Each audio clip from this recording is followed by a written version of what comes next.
the way it used to be.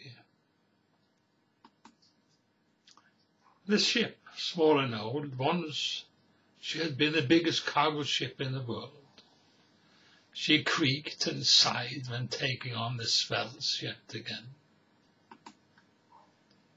The midship saloon looked like a province hotel's dining room, where the captain, chief engineer and chief officer dined in splendid isolation, while the crew and lesser officers ate at their respective mess rooms at the aft of the ship.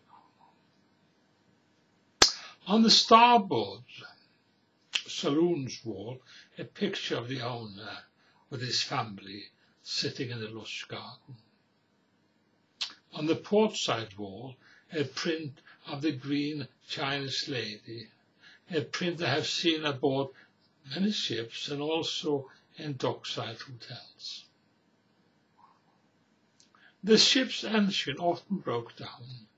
It was eerie to listen to the sea and the ship humming together. Endless the ocean, and the ship so slow, softly parting the sea and only leaving a modest wake behind.